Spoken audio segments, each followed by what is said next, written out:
Oh, kasih sama kamu. Iya. Oke. Ini ya. Wah, cepat. Agak ke depan. Oke. Sudah dapat gambarnya? Ya, oke. Siap. Sama. Salam lestari.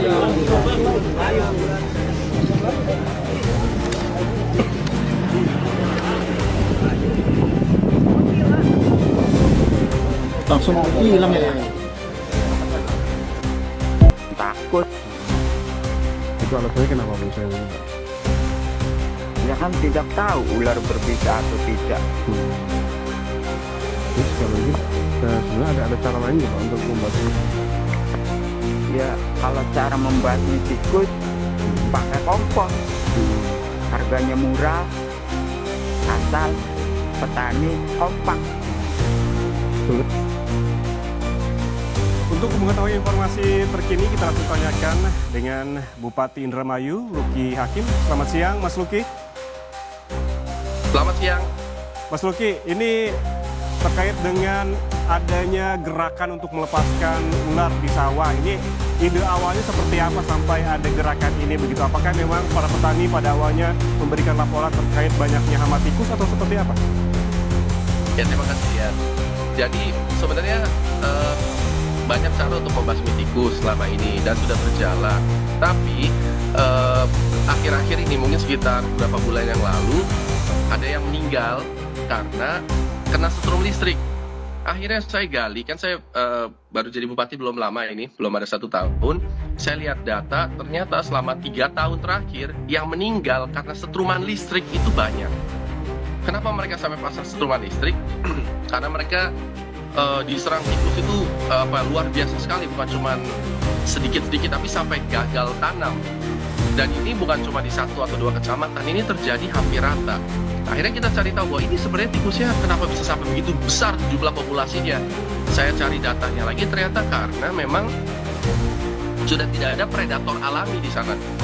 Saya lihat biawak-biawak yang bisa makan tikus besar sudah ditangkap-tangkap sama orang. Lalu burung hantu udah tidak ada karena hutan sudah habis dipakai buat persawahan. Ular-ular selalu dibunuh. Dikasih racun juga tidak efektif. Mungkin sudah bertahun-tahun tidak efektif. Mau pakai apapun sudah nggak bisa. Jadi saya pikir kita coba kembali ke alam. Sekitar 3 bulan yang lalu kami melepas burung hantu. Kami melepas burung hantu dengan harapan bisa mengurangi jumlah tikusnya. Tapi nggak kekejar karena burung hantu itu hanya berburu di saat malam dan tikus yang keluar.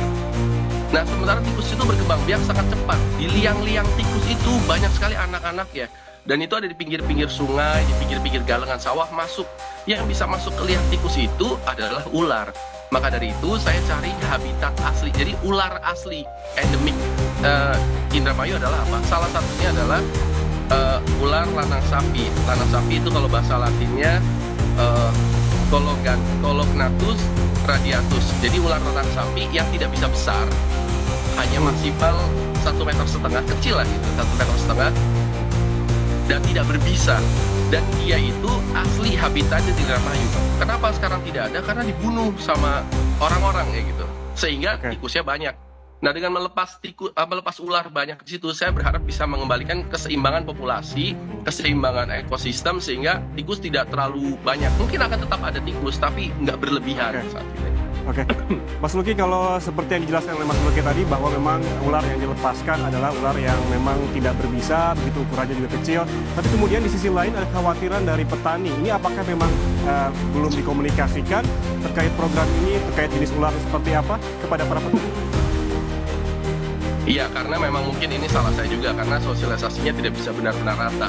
Karena banyak juga petani-petani yang mungkin belum punya media sosial. Walaupun saya kemarin sudah press conference besar-besaran, bahkan mengundang para YouTuber, influencer yang mereka punya followers itu bahkan jutaan. Jadi saya rasa sebenarnya saya sudah coba lakukan untuk informasi, sosialisasi bahwa ular itu tidak berbisa, tidak berbahaya bagi manusia. Bahkan seandainya sampai terjadi proses seandainya menggigit pun itu hanya goresan kecil. Karena ular-ular ini dia akan lari menghindari manusia. Nah, mungkin nanti akan kita lakukan sosialisasi lebih giat lagi. Bahkan mungkin akan saya contohkan supaya nanti menggigit saya nggak apa-apa. Nanti rencana tanggal 17 Agustus saya akan merilis lagi sekitar mungkin 500 atau kalau bisa 1000. Cuman Akan turun langsung ya? untuk cari ularnya. Ya, akan turun langsung. Kemarin juga sempat turun langsung, cuman kan karena jadi kalau dilihat 1000 ular kesannya banyak, tapi bayangkan di Indramayu itu ada 200.000 hektar. Jadi kalau misalnya 1000 ular itu ya nggak akan berasa apa-apa. Kenapa saya buru-buru? Kenapa nggak nunggu sosialisasi? Karena sekarang lagi musim tanam. Dan kasihan petani sampai gagal tanam. Mereka kan modalnya pinjam, banyak yang pinjam.